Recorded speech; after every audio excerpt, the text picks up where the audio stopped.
Ladies and gentlemen, welcome in to another live segment. I am your host, Skylar Santana, and we're talking about all things watch collecting. We have a lot in the agenda to cover here today. So, okay, the sound is working. I just wanted to make sure that that's rolling good.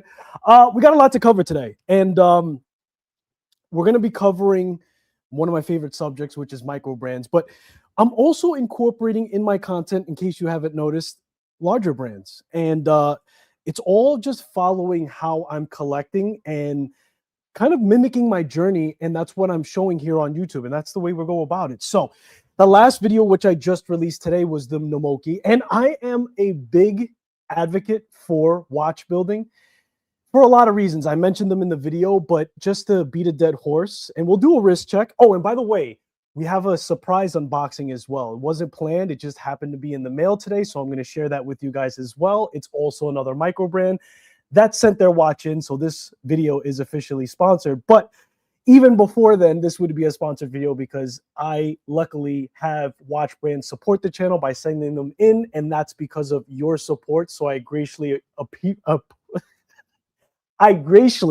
appreciate you guys. So, yeah, so we're going to talk about something that I've been working on quite recently. You guys know I'm doing a three-part series for Bulova. I'll tell you what, man. Aside from the BLP that's talked about a lot, I didn't realize how many great watches they actually have in their lineup until I sunk my teeth in it.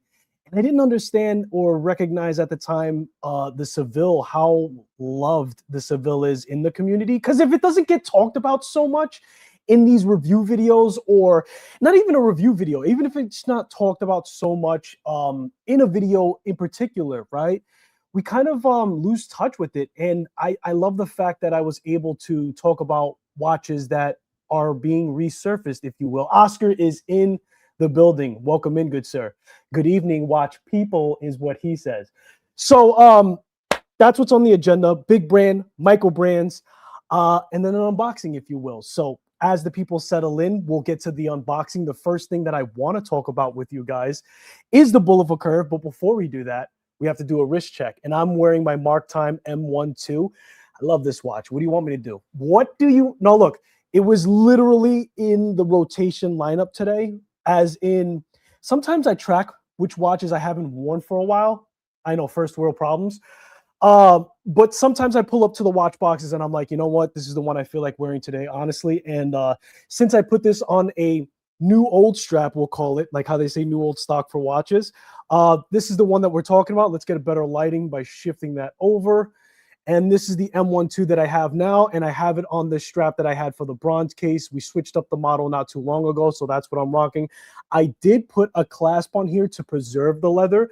Don't know if you guys know this. You probably do because you're all watch nerds, but that's something you could do to prevent your leather strap from wearing extra fast just by bending it outside of the buckle. So I am emotionally attached to this leather strap, and therefore I want to keep it as long as possible. It is a Mark Time strap from another model that I put with this one. But anyway, we also are going to talk about the M6 real quick.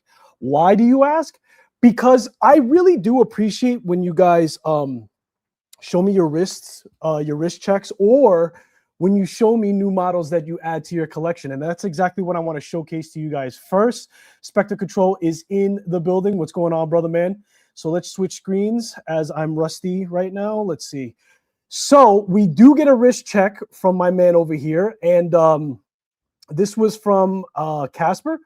And he picked up the Pro Tech on the Kickstarter that I gave a post about.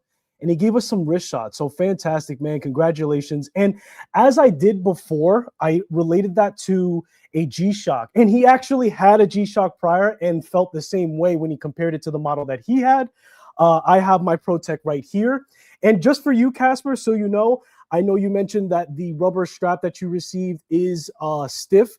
That's only when you first receive it. It is a pretty thick material. They do want it to last for a long time to coincide with the rest of the watch. But I've been wearing this watch pretty healthy in my rotation. And I can tell you that just to show you how supple it is, when you do this, there's still a kink in it. So it is very flexible and it gets much softer. It still feels firm, confident, like good quality, but it's going to have a lot more give as you work it in, such like his leather straps. By the way, Pro Tech has leather straps that you can actually put in the water and not worry about it deteriorating. In fact, it'll even get softer, and it is waterproof. I believe he puts that on his field models, the stainless steel models, if you will. So congratulations, sir, on your new watch. And going back to the mark time, hold on, let's switch screens. I have another wrist that I want to show you guys from the community. Thank you guys so much for posting this up. This is from Peter, and he, my friends, has commandeered an M6 from Mark Time. Fantastic watch. I've given you guys all of the details on this watch if it would come up. Look at that loom, BGW9. The loom looks very unique, right? Just the way that it's laid out here on the dial. This is applied instead of having the cutouts for the M12 that I'm wearing. But it's still the same kind of layout, and it looks fantastic. I love the fact that it fit perfectly on his wrist.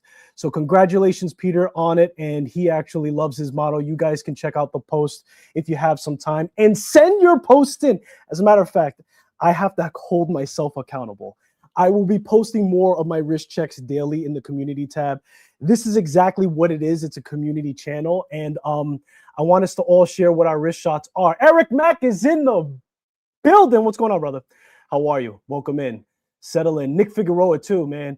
Good evening, watch community. Skylar, glad to catch you. Yeah, man. Always glad to have you in. I'm glad you caught it as well. Good to see you. Grab some popcorn. Let's have some fun. So, Mark Time is the watches that I showed you guys. We're gonna pivot back to Bulova, and yeah. So going back to what I was saying before, man, just the series that I've been exposed to, right? I started with the BLP, as you guys know, fantastic watch. Very early on in watch collecting, by the way.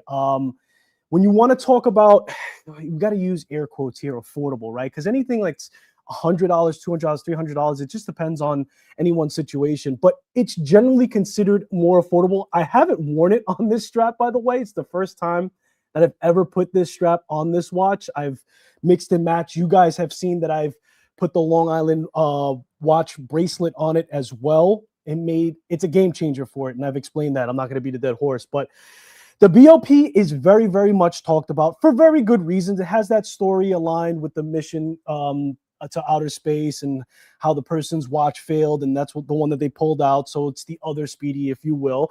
And then you have the Seville, right? I keep having to move the light.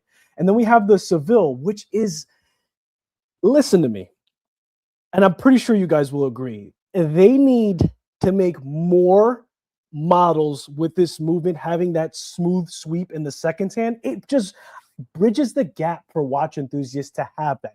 You still need mechanical series like they do for their Surveyor and all the other models that they have in their lineup. I do agree with that. But, oh man, just the accuracy, they're known in my mind at this point, and we're going to take a look at the curve because I do have that here. We are going to do a full spec video as a part 2, and then my on the wrist type of longevity thoughts for part 3. Part 1, which is the unboxing, is already out, but they need to put this in a lot more, and they have a lot of precision in many different models. If we're talking about the 3 models that I'm going to show you here from Bulova, precision's never been an issue at all. And I realized this from my BLP. I'm actually grateful that the BLP and even this curve doesn't have the date wheel aperture, doesn't have a date wheel complication, because it would have to make me mess with the crown more. And because it doesn't, it's just on time every time, just more accurate than my F91W, to be honest with you. It's just incredible timepieces for sure. And I feel incredibly blessed to be able to play around with these things. So I'm going to share my thoughts with you guys as we go along, of course. So the Seville, also LIW bracelet, Long Island watch, game changer. And he's doing a 2-tone. I think he already has the silver and gold. So if you guys own this model, which a lot of you do, apparently, I had no idea that you guys have reached out to me once I made this video to tell me that it's a watch you really love in your collection for sure. I'm going to check on chat. So if you guys have anything to say, I know I do poorly on chat. You guys are watching, but you don't chat because you're like, yeah, Skylar goes 1,000,000 miles an hour and he doesn't read chat. I'm going to try to catch up with chat. So if you want to throw anything in there, I'll look at that. But the last thing that we've been looking at is this curve. And this was for sure a game changer when it came to Bulova and what they're capable of, and or just the uniqueness of the watch altogether, right? We talk about micro brands on this channel quite consistently, and to do something like this is not what you're going to commonly get. You may get a curved case, but you're not going to get a curved movement, and the accuracy on this bad boy is phenomenal, 8 times greater than most of your quartz. But the fact that it's curved to fit most wrists is what is most appealing for me, because lug to lug, it is pretty big and pretty large. I'll show you guys what I mean if we just pull our attention here to the website. I believe this was like a 49.1, something around there. Let me see if they have it listed real quick. There goes the spill. They have it listed as a 41 case diameter. No, they don't list the lug to lug, but this is the watch that we're talking about on the website. And you got to see this watch. The website never does it justice, but for sure on this watch, you have to see it. And I do have some B-roll for you guys from the unboxing. Phenomenal, phenomenal. So those are some close-ups just so you guys to see while I'm talking. But the curve for that lug to lug, again, I think that's a 49 lug to lug. It fits really, really good. And even if you have a smaller wrist, because of that curve, it's going to follow the actual bracelet. And I'll give you an example. You guys have probably seen it on my 7¼ inch wrist from that video, but I'm going to show you what it looks like on a 6½ inch wrist, just to give you guys the visual effect of what I'm talking about here. And I think this is very important. So this is actually the wife's wrist.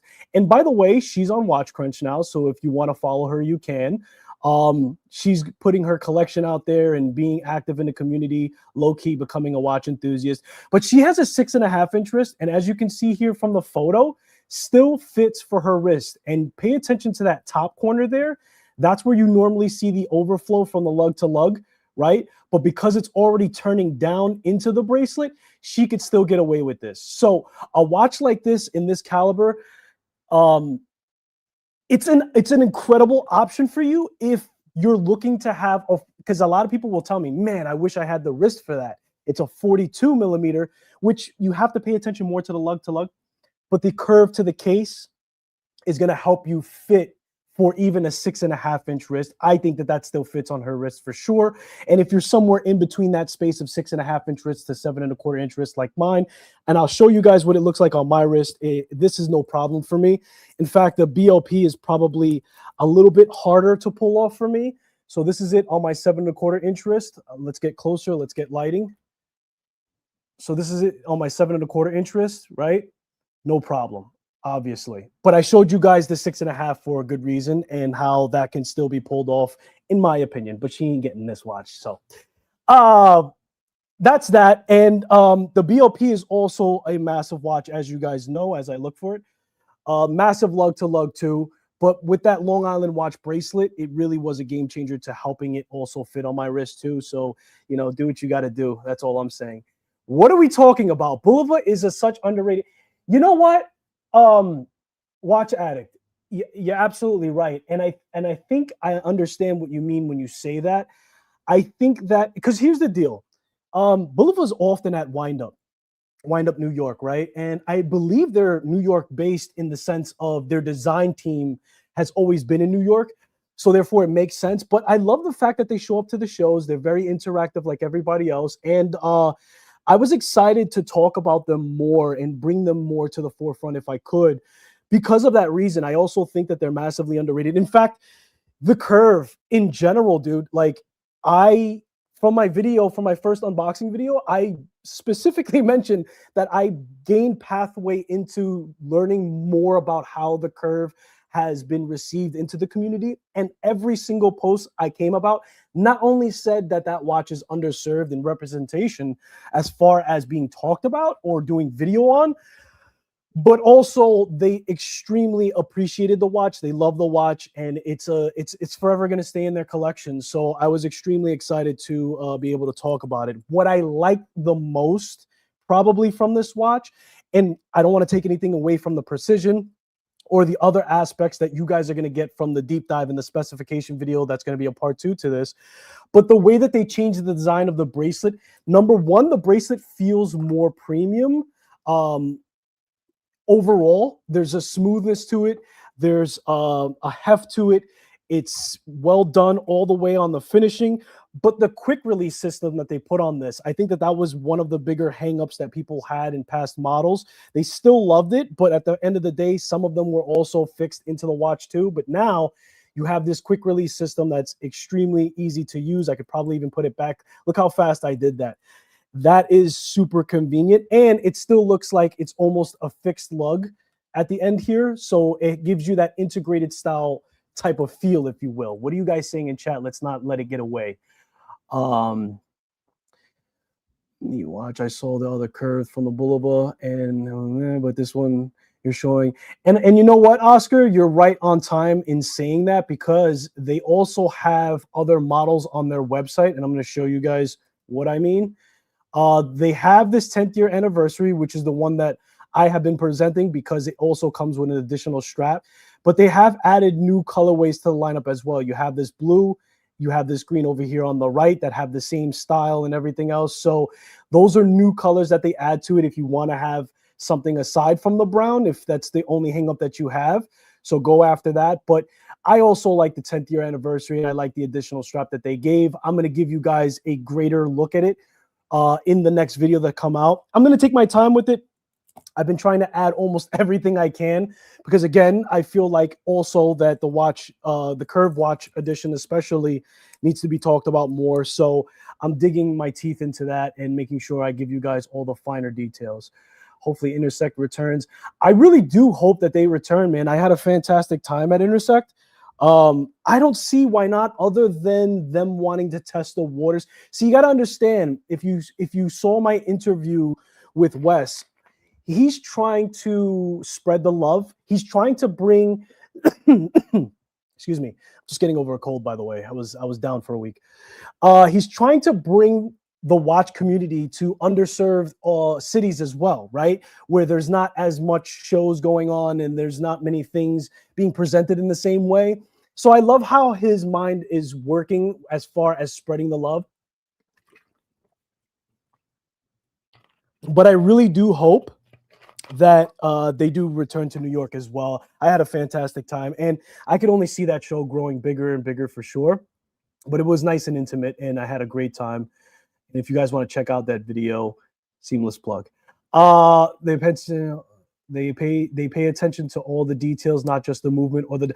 You know what? You're right, man.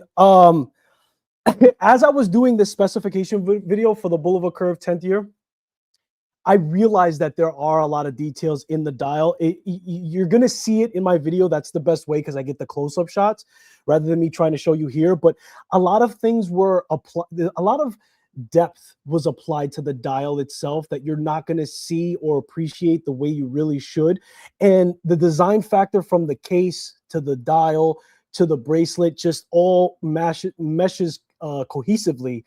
And what I was most surprised about is the lack of glare because the crystal is actually curved. You don't get as much glare as you think you would. Of course, you're going to get some. Hello.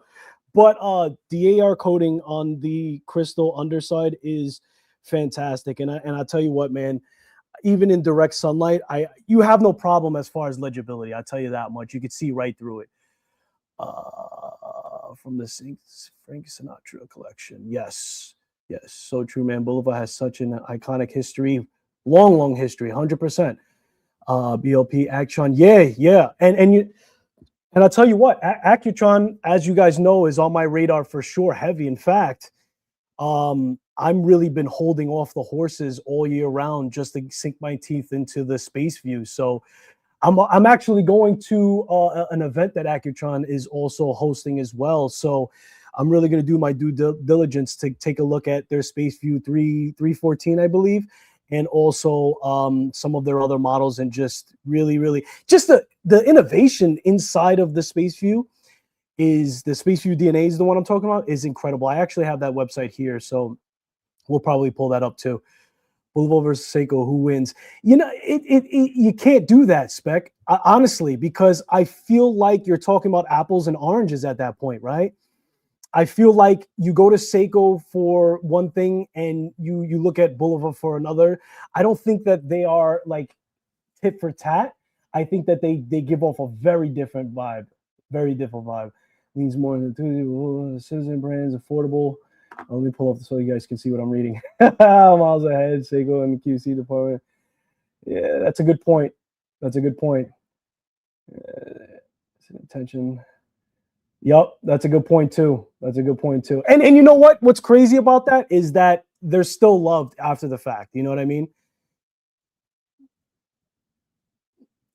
Absolutely, absolutely. Listen, you respect both for what they bring to the table, and I feel like honestly, genuinely, that they're two different animals altogether. So take a look at the Bulova. I'm going to give you guys more details as time progresses, including having it on my wrist and giving you guys all the finer, because like I feel like one review video is not going to do it, right? Like, and even going back to my other watches that I've reviewed, thankfully I keep all the watches that get sent into me because I want to be able to stress test them, but also have them for comparison. And if I want to down the road, you know, go revisit that watch, man. I think that what happens effectively, you know, in the atmosphere of watch reviewing or looking at watches, I feel like it's just what's next, what's next, what's next.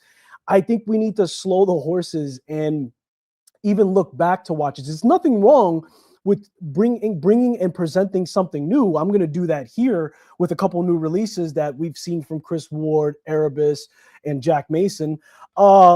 But I think there's something to say with looking at pieces that have been out, going back and taking a look and everything else. So that's what I'm going to say for it. Double Diver is another Bulova banger. I'll look into that, Spec. I've actually been looking at their lineup, and there's a bunch that I did like. The new credit. Yeah, I peeped it. I peeped it. I didn't really. So I actually, oh man, I forget the channel's name, but he sat down with the brand owner and they had a conversation. So that was very insightful. But you know, had it on the background, and I can't pay too much attention to it. The price range, though, Watch Addict. That's my personal hangup. Listen, I respect the crap out of Chris Ward. In fact, if I'm a person that appreciates micro brands, and I know a lot of people call them independent, and I think that you're correct when you say that. But at the end of the day, they started off as a micro brand. And what Chris Ward is effectively doing, since we're on the conversation, I might as well bring up the website. What Chris Ward is effectively doing is progressing the micro brand space altogether, right? Everything that they're accomplishing, everything that they're doing. I thought I had it up. I do. Wait, give me a second. Here it is. They're kind of pushing things along, much like if you think about like Teddy's channel, right? Everything he's doing as a watch person on YouTube, everything that he's accomplishing pushes everything forward for other people on the platform and doing that as well. So Christopher Ward is definitely part of that atmosphere of pushing the boundaries and really outdoing themselves. And it would seem like they're doing it at a fast pace, which they are. But keep in mind, because this is an in-house movement, they actually had to prolong the release for this watch because they wanted it to be perfected in the movement before they did so. So look, face value, it's an incredible design for sure. What do I think about it? I mean, come on, man. It's got a power reserve. That's my weakness, number one. Excuse me. This is the biggest hang up, this random aperture here. Now, I know it's been mentioned that perhaps this was a relief point to keep it as thin as possible. I think this may have been a point here where it had been the highest raised point for the dial, where it would have kind of interfered with the thickness. I don't know how much of that is true, nor do I think it really matters. You either love it or hate it, right? And it's up to you if you're going to live with it, and it's up to you if you're... I'll tell you what, though, people are going to buy this watch, period, right? Not because it's just the name, but because much like the brands that I support and the brands that I love, people have been following Christopher Ward for many, many years. They're avid supporters of them. They want to see them win. They have the pocket for whatever they have released, whatever you want to say. But yes, you bring up a very good point. They're in the space now of competing with a Tudor, competing with a bunch of luxury brands at this point, right? And for me, the reason why I wouldn't trade a Chris Ward for a Tudor, because that's where I'm headed, right? I mentioned Accutron, I mentioned Tudor. I've found a new love for the Black Bay. I want that first, because in that space, what that buying power gives you an extensive history of being in horology, having that legacy, if you will. So not to say that one is better than the other. I would say that, yes, you're in the realm now where people have to make a decision. And for me personally, I would pick the Tudor before the Christopher Ward. But I absolutely love their models. You guys saw how excited I was about the Bel Canto. So I don't want to take away anything from them at all. In fact, I encourage what they're doing. I'd talk about them more. I'd review their watches more, but I think they're pretty much covered in the space when it comes to presenting their watches and everything else. So that's my shtick. Let me see what you guys are saying in chat. Casual. Yes, it was Casual Watch Reviews. Thank you so much. Thank you so much. And I really like his vibe. I like the value that he's bringing to YouTube. I think that just that video alone, right? Like sitting down with the brand owner. I love that he did that instead of a review. Not to take away anything from people who want to do the review for Chris Ward when it comes out. It's needed as well. But diversity is needed. How you tackle your content, how you push forward, what decisions you make. So like that, it's not just another thing that we've already heard. Casual Watch Review is a genius when it comes to that. And I love the fact that he was able to have the information from the horse's mouth, if you will. You know what I mean? You might be getting the Devil Diver from Caravel. I got to check that out. And I'll tell you what, man, Caravel. Yeah. That is a fantastic watch too. Yep. You know what? Let's go back. I want to go back. I know I'm all over the place, but and also I saw Trap Vision 3D. Travis is in the building. What's going on, brother? And also Robert Wood is in the building. Let's go back to this. No, let's go back to this. I want to just show you guys something. This is also another one, man. And you guys are absolutely right when you say that Bulova is not talked about enough for sure. Where am I? I said this over here. I also love this. I love the green dial, if you will. They have that version there. It's not a new watch, but I absolutely love this version of it. I would get it on a bracelet, of course, but on this leather strap, fantastic. I love the way this looks. Let me see something here. There's a specific one. Where is it? Let me see if I could find her. It's probably staring at me right in the face. Oh, it's at the bottom. Hang on, my screen keeps jumping. And here. I believe this is the one you're talking about, yes? So this is also a sleeper, man. A super sleeper. This is a fantastic watch. It's got a Miyota 8000 series, I believe. But when you talk about the specifications, like everybody was going on and on about the SKX and how there hasn't been a replacement for it. When you look at the specifications for this, I think this effectively can take the reins for that. You get a three-hander, of course, 8000 series, like I said. Lug to lug 20 meters, strap friendly. And I believe this is a 200 meter. Yeah. Is that 200 or 300? Yeah. Excuse me. So fantastic spec when it comes to the Caravel, and I don't think that was talked about enough too when it was released, for sure. Where was I on chat? Christopher Ward is in a mic. No, they're not. They're definitely independent, right? I think you definitely crossed that line. But they started off as a micro brand was my point, right? And so to see them do that transition and everything that they're accomplishing at this point leaves that walkway or pathway open. And of course, also having their showroom. They're doing incredible things. It's really, really nice to see. I said, what's up to Robert Wood? It's in the building. What's going on, brother? I agree. 20-something years, they went from, yep. Absolutely. And that's the progression we're talking about. Hannibal, not Lecter, also in the building. Watch Twins. What's up, brother? Ben 10 is listening and watching. Skylar, that curve looks. Thank you, sir. Yeah. And I'll tell you what, over time, it just grew on me more and more and more. Like when I did the specification video, which I'm going to release for you guys really soon, maybe like in a couple of weeks, I realized and appreciated it, the design that went into it more and more and more. It's fantastic. Yeah, exactly. Ben 10's in the building. So from that conversation, we'll transition. So you guys know Namoki customizing watches. That's another thing that I love to always do. And here's the full thing, man. I am going to give you guys, like I mentioned in the video, if you did get a chance to watch that, I'm going to give you guys all the details on every single step, not only what is the right way to do it, but also what to look out for when you're building a watch. Why am I so advocate about it? Namoki sent me a bunch of watches, but that's not the reason why. The value that I find in doing modifications or building your own watch, you get to understand the watch that much more, right? So when you have an affordable watch, I wouldn't say start messing with a $1,000 watch. But if you have other watches that are affordable, especially when they have the NH movement within it, you have a lot of options on how to design and create and mess around with. I'll give you guys some examples. And recently, they have been doing cases that have been out there, right? This is a micro brand that you guys probably recognize, but I decided to do it the way I wanted to do it. You have plenty of options to do that.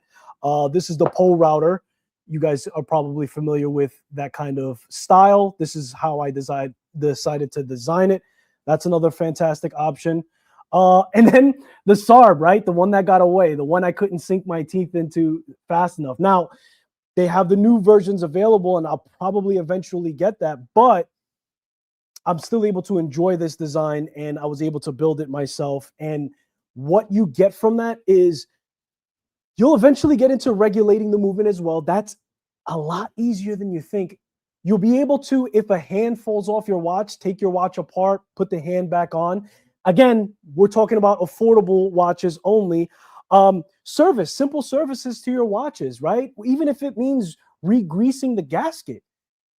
A lot of people don't understand that that's important. You can just replace it. But what I like to do is when I get a new watch, I open the case back, I put a nice layer of fresh grease on there because that is going to prevent it from drying up and being able to crack and fall apart and lose that water resistance. These are the things that you'll be able to understand and appreciate. And even if you just do a one and done build, you will have a greater appreciation for watchmaking in general, right? To understand the skill level that it actually takes. So that's my reason for always doing these builds. And I'm going to give you guys a lot more details as soon as I can put that video together. What are we talking about in chat? Mr. Watch, so the Bulova quartz, mechanical. Yeah, man. That's another thing that I got out of this curve, and or any of my quartz models, man. Like I appreciate them way more now. And it's not to say that I lost appreciation for them, but when you start watch collecting, a lot of emphasis goes to the mechanical side of things because it has that kind of feel. Kevin Cook is in. What's up? But you kind of forget the quartz world in some manner, and being drawn back to the precision and the usefulness of having quartz, like just grab and go, right? When I have a day where I don't want to set a watch, my Seville is just always on point. My curve is always on point. My BOP is so like you have to. I think you should experience everything, and I've learned to appreciate everything for what it is. I don't even care so much anymore about what the price point of a watch is, right? Like if I like the watch, then I'm gonna buy it. I don't care if it has an NH35. I don't care if it has a quartz. Oh, but that movement is so. I don't care. Whatever the reason is that I appreciate the watch, whatever reason why I want to wear the watch is the reason why. And that brings me to my next thing that I didn't plan to talk about, but guys, I really appreciate those who have been coming to me and asking me for my opinion on what watch they should go for next. I really don't want to be the person to tell you which watch to go for next. It has to mean a lot to you, and that meaning has to be super personal, right? We all love to relate to watches. If I bring up the BLP, a lot of people own it. I get it. So we are easily connected. But at the end of the day, let there be a significant reason personally why you're actually adding this watch to your collection. Therefore, it has and stands the test of time. That's the responsible thing for me to say because I present and show a lot of watches, but I want you guys to make your decisions at the end of the day. But I love you for entrusting me in what you think you should get. I'm honored. What are we talking about here? You guys are saying what's up to each other. Let me see if I missed anything on chat, and then we'll move on to the next act that we have here. More precise than yeah. Let's start from the bottom. So, what does my this? I think you guys are good. You guys are talking amongst yourselves. Custom build videos. Looking forward to making it, man. And the next one is going to be a lot of elbow grease. So just give me some time, Kevin, to put that together for you. But I definitely, that's going to be the one to watch. It's going to go on my playlist, and that's going to be the one to watch if you want to know all the bells and whistles and stuff like that. So moving on to the next one. What do we have next on the agenda? Oh, I'll tell you what, man. Going back to what I always say in these lives, or quite recently at least, the last 6 months, support your local micro brand. Excuse me. Support your local micro brand, man.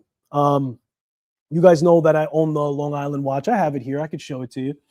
My Port Jeff GMT, right? You guys know I have the brew. I'm not going to show you. I show you guys the brew too much, but I have the Long Island watch.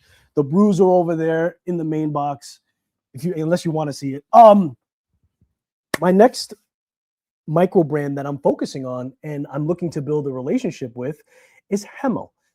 Now, if you guys don't know, they also are a New York-based brand. They're actually in Long Island as well. You guys may have been familiar with them through the Long Island Watch website. He's recently shown his watches. But I'll tell you what, man, and this is why. Why do you love micro brands so much, independent brands? I shot him a message on Instagram and just told him, hey, man, I want to chat with you. This is who I am. This is what I do, blah, blah, blah. But really, I want to just connect with my local guys. I want to have a relationship with them. I want to understand what makes them tick and what they're doing. So I'm going to be looking at Hemel Watches next. I'm not sure if you guys are familiar with them, but for sure, they're different. They're out there. They have large cases when it comes to their pilot style watches. Now, Hemel was named after the Dutch word for sky. That being the oldest time-telling device that was used back in the day, right? If you talk about the sundial and everything else. But Hemel has mostly pilot watches, great prices. I think he's utilizing the ST movements in most of these watches. These are big boys. And you know what? There are a lot of you that enjoy bigger watches. I do myself. I still have my Erebus, of course, the Titan, which is a big boy, right? It just depends on the mood that I'm in for the day and what I want to put on my wrist. So they have two different versions for their series. The Sky Racer is what I'm most excited to really see. And I think he's going to eventually, Marvin's going to do, which is the owner, he's going to do a meetup soon. So I want to get hands-on and take a look at these watches as well. But I don't see anybody really talking as much as they should about this brand. It's 10 years old. Mark has presented it, of course. He presented their new lineup. It's a big boy, right? Like I mentioned, lug to lug 49 millimeters. It looks like it has somewhat of a decent curve here at the lugs. Let me make sure I switch screens. Okay. The thickness is 14 millimeters, right? And even thicker for the automatics because we're using the ST here, the Seagull ST. So that's something that you're going to have to either love or hate, but I think it's something to look at. There was a specific one too in this kind of design that I liked. Let's go back. Let me see if I could find it. These are the ones I think was presented from Mark from Long Island Watch from his website. They have an incredible relationship, which also led me to the brand as well, right? This one's kind of interesting. I like this for sure. So check them out. see what you guys think about them. I don't know if you guys are familiar with them. I would love to hear what you guys have to say. If you do own a Hemel, post your wrist shots in the community tab for sure. Let me know what your experience is with the watches and everything else, because I'm looking to learn more about the brand specifically, and also talk about them and share what I find about the brand and support my local micro brands like I tell you guys to do all the time. So I like the look of it. Yeah, I do too, man. I do too. And the Sky Racer for sure is something very interesting. In fact, you know what? There's a specific part also that I want to show you guys. I think it was on the pusher. Just this is also fantastic, right? And again, you're seeing two of the same model there because one is a hand wind and one is an automatic rotor. But this is also, I love this little orange pusher here. Fantastic. And I'll tell you what, I actually like the website and how it shows the loom when you scroll over it. Like that just makes a lot of sense.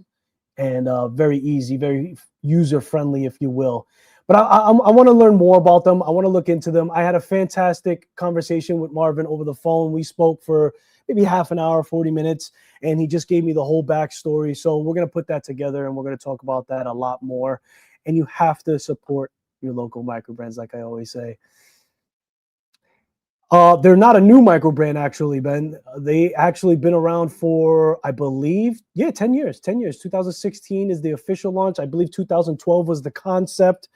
He started off as a consulting. He made watches as presents for his business, and people liked them so much they encouraged him to make his own watch.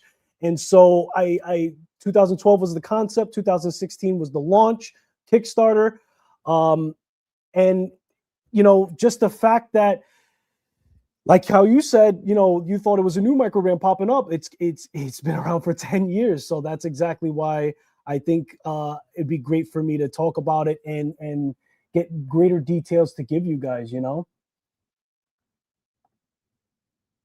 Let's see. What are we talking about here? Sky Racer looks nice, but it's pricey for the Seagull. And that might be part of what I need to investigate and figure out why. Because look, like I said, the price is the price. If I like a watch, I don't really get caught up on that anymore. I get what you're saying. A lot of people look at things as value, starting usually with the movement, but oftentimes a reliable movement is utilized to get you to that point, right? The Seagull movement, as affordable as it is, at the end of the day, it's a chronograph that's a mechanical that would be way more if produced by any other brand, right? And also, people felt that way about Studio Underdog, and look at where they are now. So, yeah, I get what you're saying, Kev, for sure. But at the end of the day, man, my first initial reaction is to say, like, okay, well, what else? What else do we have here, right? What else are we being offered into it? And if you just like the design, man, that's good enough for me, for sure. That's good enough for me. So, JackMason, have we taken a look at JackMason, man? Because here's what JackMason didn't do with their recent release of their diver. Number one, a lot of people were looking for the next diver release, which must have blew their mind because they were out for a while, and then the straddle timer kind of just took over. And then when they removed the diver, of course, once you remove it, people want it. They transitioned to more of a compressor style. I don't believe it's an actual compressor. I don't think it is, but that's where they moved on to that kind of style. And I'll tell you what, man, I was, for one, personally, really excited about this off rip. I don't know much about it, and I don't have to know much about it to be excited about it, because what happens when you buy normal divers with the bezel on the outside, let's say, you become a little desensitized to that style, right? Divers being the most popular, I would say, the most popular style watch. And so for them to pivot their diver to this compressor style with the actual bezel rotating being on the inside is fantastic. And of course, for me, I know that the finishing is going to be very, very good when it comes to JackMason. There's no doubt in my mind. But what I liked about it and what I wanted to bring to your attention, and what kind of struck me the most, is that you don't see any review videos on this watch, and they intentionally wanted this to be a thing of the community, to be part of the process. And how they did that is they released 2 versions, and they're waiting for this one to be unlocked. It gets unlocked by how many units actually get sold or reserved or whatever the case may be. That's a dicey move to do for some, but I think that JackMason is at that point where they can get away with such a move because they have such a following.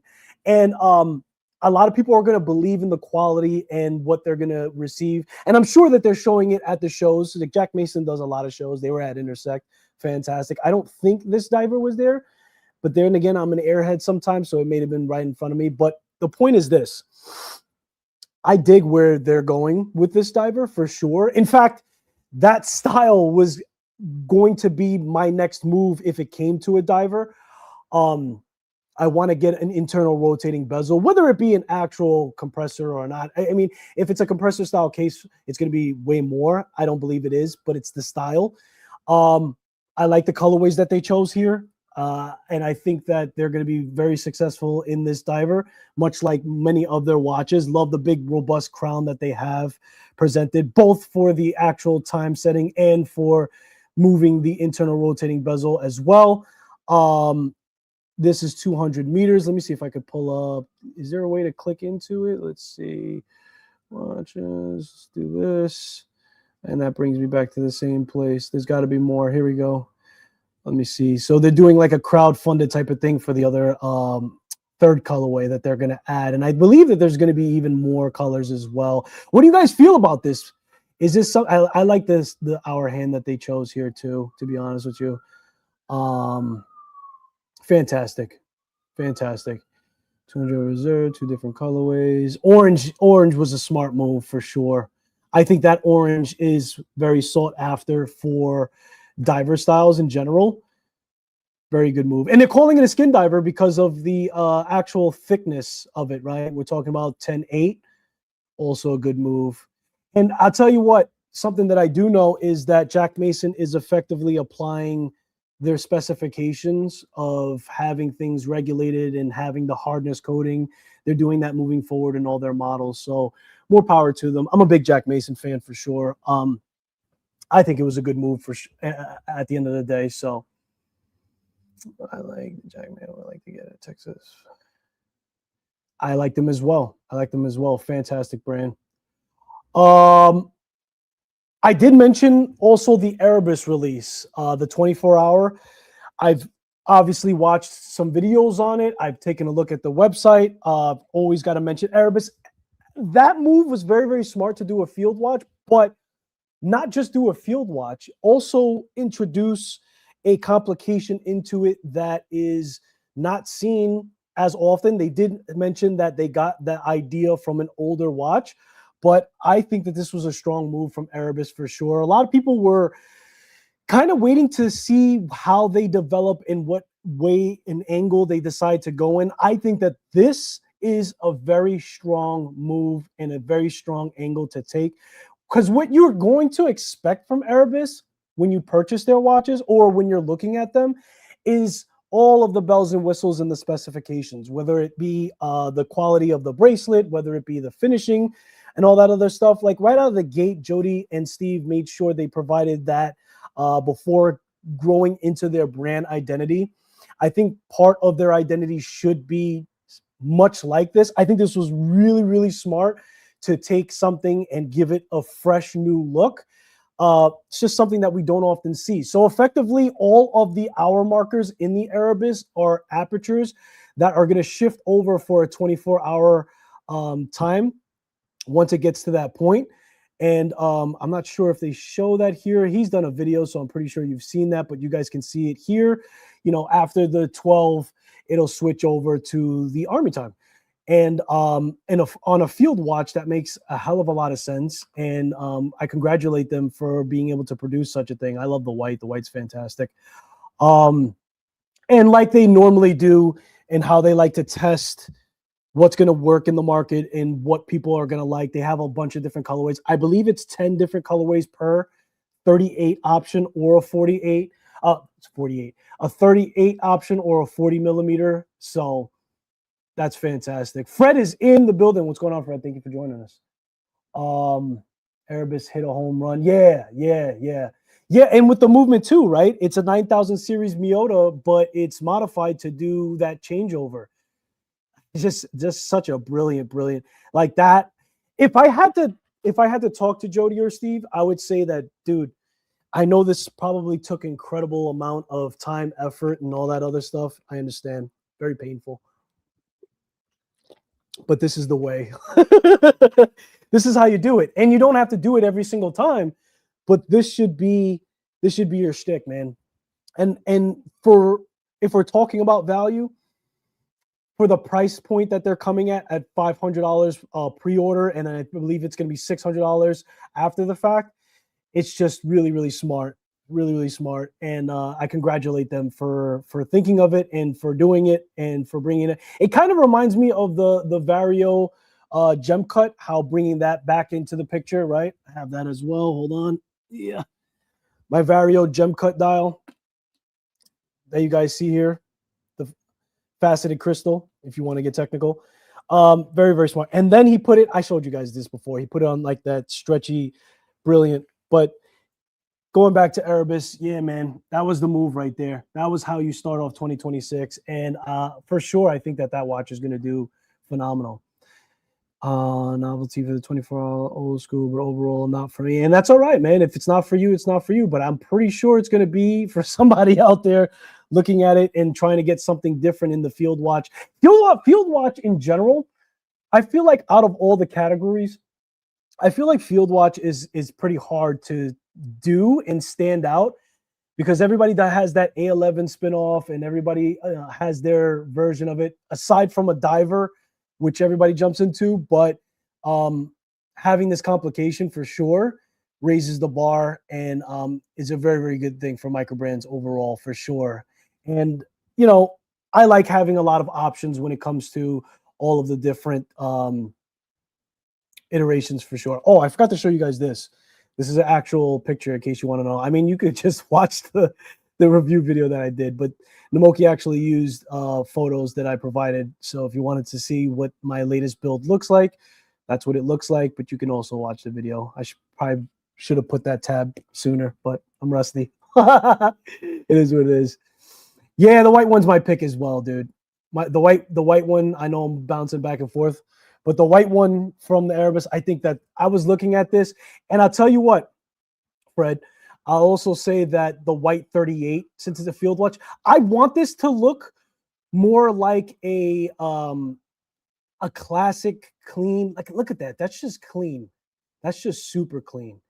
And you can expect good quality from them for sure. I know that there was a little bit of a conversation about when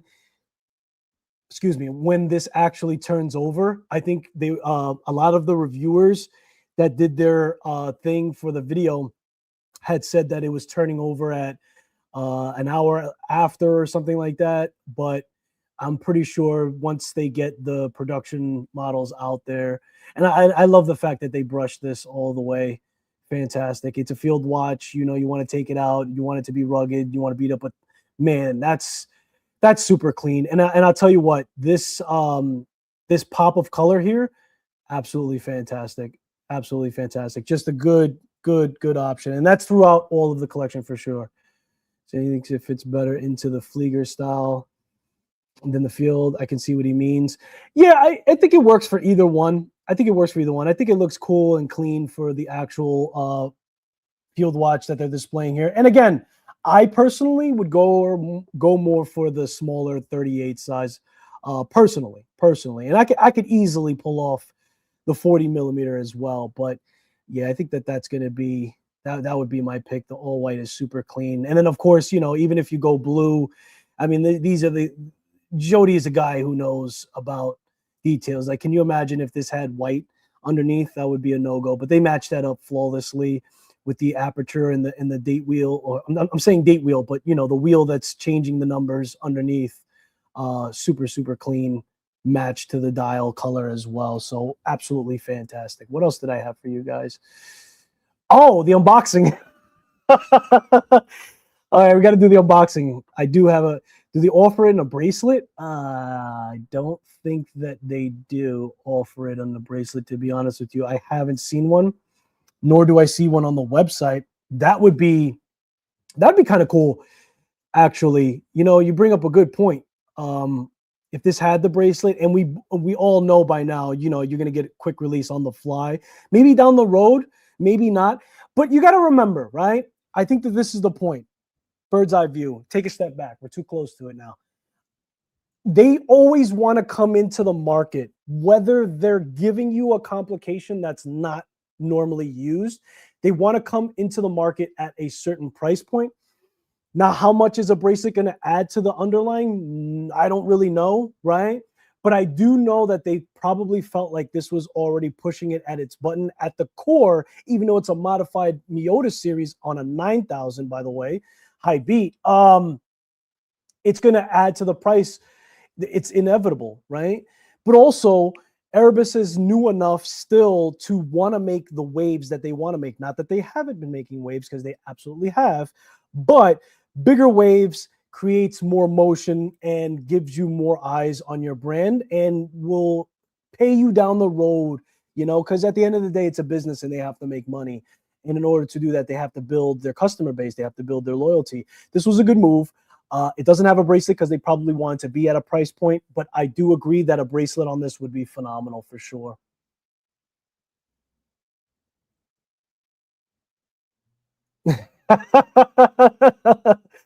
That's funny. I know what you mean by that. The unboxing. The unboxing. So the next brand that we're going to be looking at, ladies and gentlemen, is going to be Agelocer. And I believe it's called Agelocer. Not some people pronounce it Agelocer. Maybe you could pronounce it other ways, but I am going to pronounce it Agelocer because I think that that's the way it's pronounced. They sent me in a watch. We had some conversation, and it's a MoonPhase.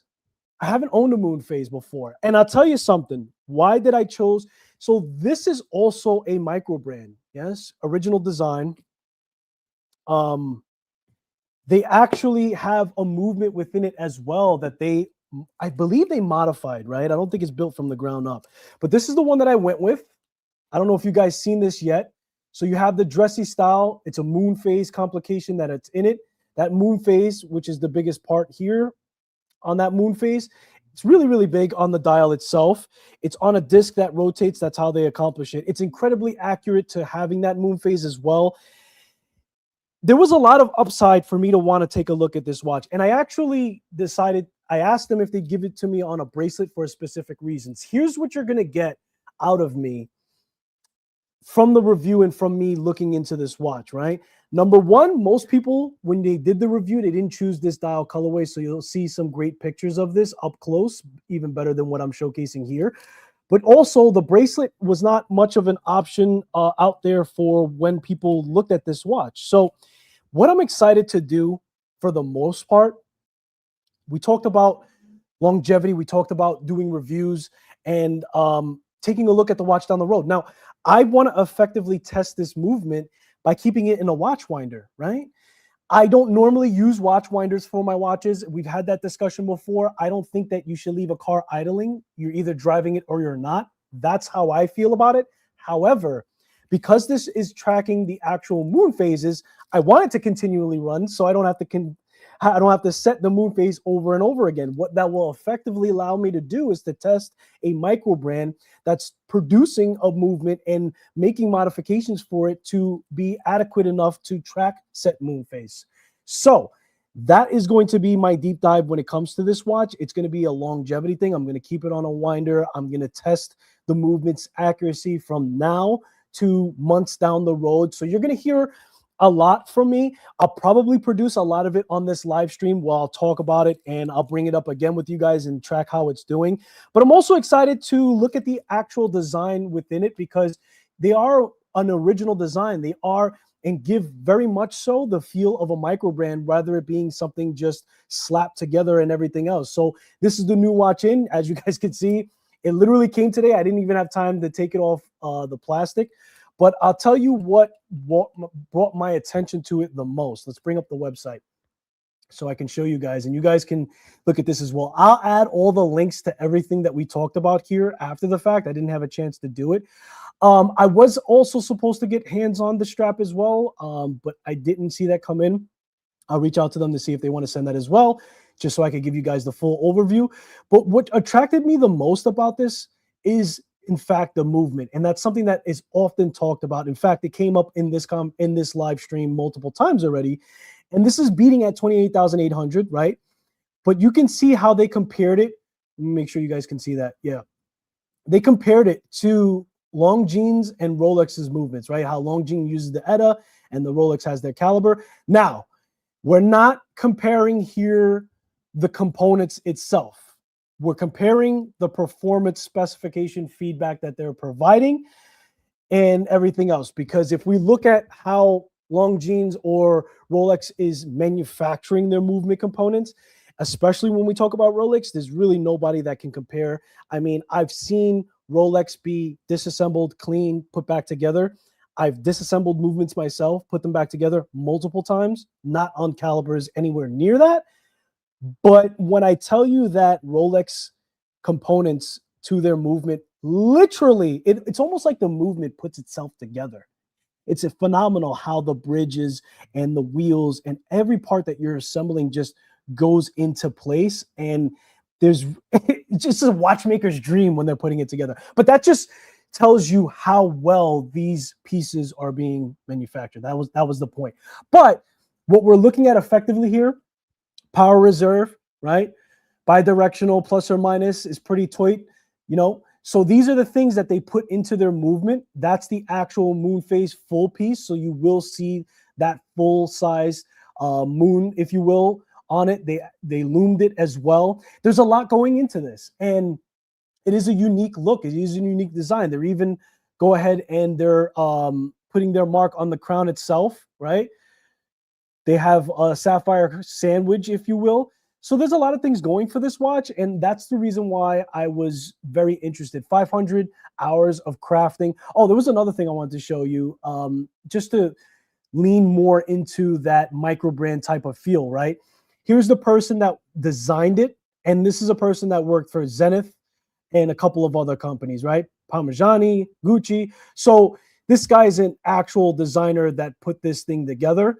And then they're showing you here the graphics for how that MoonPhase interacts, which is phenomenal. That makes my job so much easier because I can't do this with the watch in my hand. But I will produce set video and review to take a deep dive into the look into the dial and everything else that I normally do. But also, again, the big reason why I was excited about this is there's a reason and a rhyme to throw this in a watch winder. There is a purpose for watch winders. I don't normally like to do it for like, let's say an NH35 or any other movement if it doesn't have a complication that makes sense to do so, right? And for me to reset the MoonPhase on this, I'm not interested in that. So I will get myself a winder, and I will give you guys feedback in how the performance of the watch is doing from when it lands 2 months down the line, and put these things under the stress test of that and whatever else I can also do. So I'm excited to see the Agelocer when you put it to the test. I'm excited also to see what happens to it, you know, over time. I'm not trying to say that I'm trying to find anything negative about it, but I do want to see if in the winder, and of course I have to be careful here with how I'm calibrating set winder and making sure it's a bidirectional rotating. So whether it rotates left and right, it's going to be fine. But I want to make sure that I'm giving it a fair shot in making sure that it's winding it enough, and if it keeps track. And one of the biggest things about the watch as well is how accurate it tracks the MoonPhase down to the 29.51 day precision. So that is some of the things that they put into that 5-hour process into the movement to make sure that you're tracking the MoonPhase even more accurate for supposedly, now that's going to be a long test if I was to test test this for 4 years. But what they're trying to say here is that the MoonPhase disc has 31 teeth, and it's driven for one step every 22.846 hours, full cycle of 29.51 days. So All of that is to say in 4 years, which is 1.5 more accurate than a traditional MoonPhase. That's the whole point of it.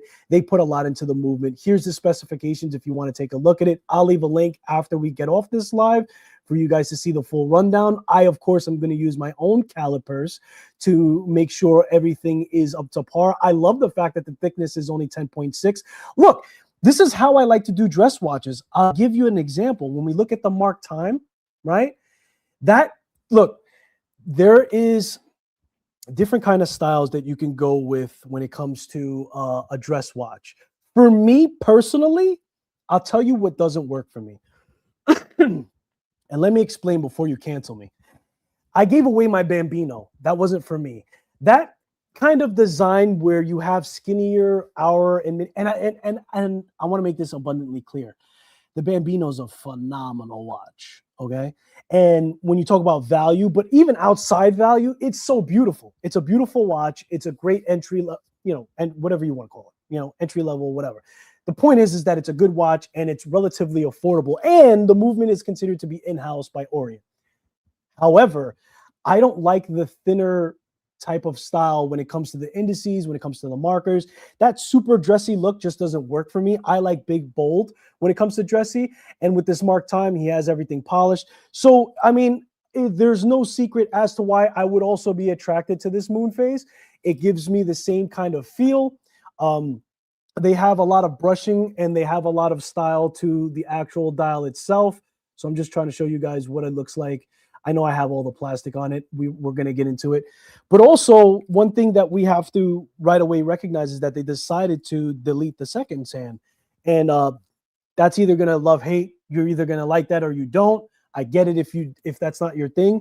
But that's never bothered me, especially if it's a high beat movement. A lot of people like to see that smooth look to it. But I think the focus is to be on the moon that's on here. The dial is actually textured as well, so it gives a nice little ring to it. It is what it is. I don't mind it. I have a bunch of watches that have that minimalistic style. In fact, if you talk about what's that watch?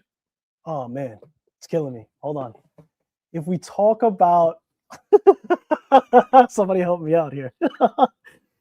This is the reason why I've been super attractive to watches like that have that minimalistic style. Hold on, Movado.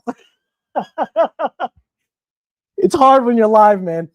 I've always liked and loved Movado. In fact, if we talk about it, like that's where Movado should have went, right? Like they already had that moon. Imagine if, man, Movado. But we're getting off track. If you talk about another watch that I have that's just like that, where they deleted the second hand, the Venetianico Arsenale, jet black, a Musu black on it, super, super dark black. Love it, man. Love it. And I have no problem with it. Do I want every single watch in my collection to have the second hand deleted? Absolutely not. But it doesn't bother me so long as I know that the specifications within it are going to be a par. And so far from what they're saying on their website, you're going to receive a high beat movement and you're going to have that automatic rotor. The thickness of it, 10.6, that's phenomenal. That's not too thick. I think that's right on the button. But again, I like my dress watches to be a little bit more robust.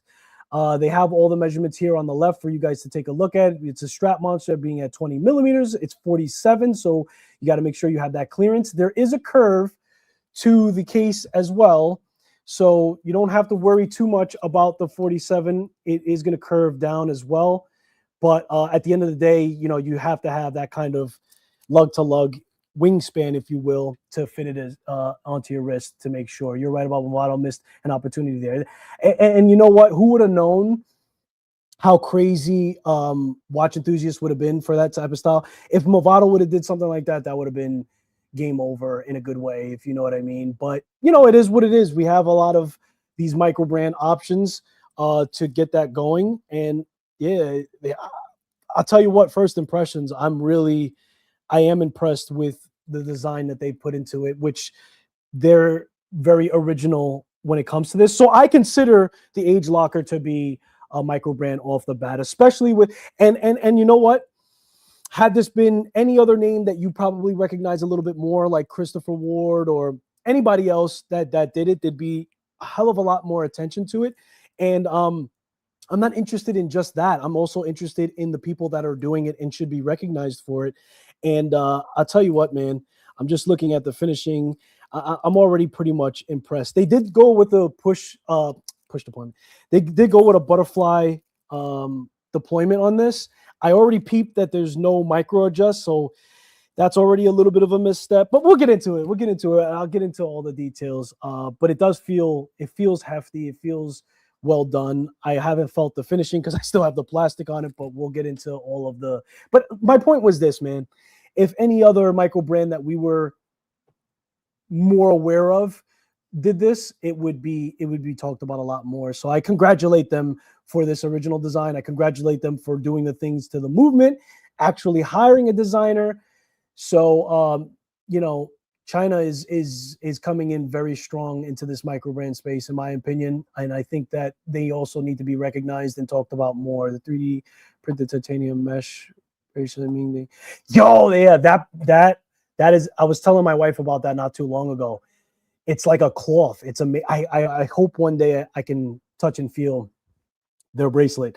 If you know, you know, because that's phenomenal. That's phenomenal. And Ming is another one. I don't know how many people are going to consider them a micro brand at this point, right? For what they're able to produce. So something like this, age locker, then spend life savings on Ming. Yeah, I hear you. The price is the price, man. It's for somebody out there. It ain't for me though. Not has would have been. Kind of like half dress, half sports. Yeah. Thank you. That's exactly what I was trying to say, Fred. I like the half dress, half sports vibe. Exactly. That's more my style. Yeah, I read that. Raymond is in the building. They changed your name. I had to think about it for a second, but I know that Raymond is in the building. What's going on, brother, man? So from there, that's pretty much all that I had, ladies and gentlemen. I do appreciate you guys for tolerating me. Again, just to end off, I will be getting an education on Accutron, as I've spoke about them before. We spoke to Richard at the windup from last year. I'm really excited to see what they have on the table and put on my wrist. A couple of watches. I'm going to an event that they're hosting. They also have this new SpaceView 314, as I mentioned before, which is the tuning fork reimagined. I'm sure there's so much more, right? I don't think that they just took the tuning fork and re-released it. I think that there's a lot more to say about it, and I will have a lot more to say about it after set meeting and conversation with them. But, you know, as you guys know by now, this is the one that I'm really looking out and holding out for. I think it's going to, I don't know if it's going to be the DNA or if it's going to be the Evolution. They also added this, did I switch screens? Yeah. They also added this carbon fiber dial to the SpaceView Evolution. Oof, I like it. I like it. So and they also moved the crown up here effectively. So I don't know what I'm doing, but thankfully I have time to figure it out. But I'll tell you what, man, just to tie this live stream all together from the beginning of the conversation, Bulova, Accutron, you know that they're all under the Citizen Group and everything else. But yeah, man, they just make precision and they just make things that excite me the most because of the innovation and the things they do within their movement. Whether we're talking about the curve that I showed you guys, whether we talk about the Seville, there's just so many different options, and that's what I'm most and with that SpaceView Evolution, that technology, oof, it's very exciting. It's very exciting, and that's where I'm at, and that's where we're going, and that's all I have for you guys. So, with that being said, let me see what you guys are saying in chat. Make sure that I got everything that everybody was saying. And then we're going to sign out of here. I'll be interested to see that movie before. Okay, I read that. You guys are all caught up. Yeah, I'd rather buy it. Yep, I read that. That's all we have. So, ladies and gentlemen, thank you so much for tuning in on this live stream. This is a pleasure always to talk to you guys in the community. If you have a moment, and if you have a photo of the current watch that you're wearing, which right now I've got the Curve 10th year anniversary, which you're going to hear a lot more from me, post it in the community chat. especially if you get something new. I'm always excited to see it. And whenever we're in the studio like this, we'll present that and show that off as well. Congratulations to the two in the beginning of this live stream that got the M6 and also the ProTech. And as always, I appreciate you guys for spending your most valuable asset, which is time. And I'll hopefully see you in the next one. Have a fantastic weekend, everybody. Take care.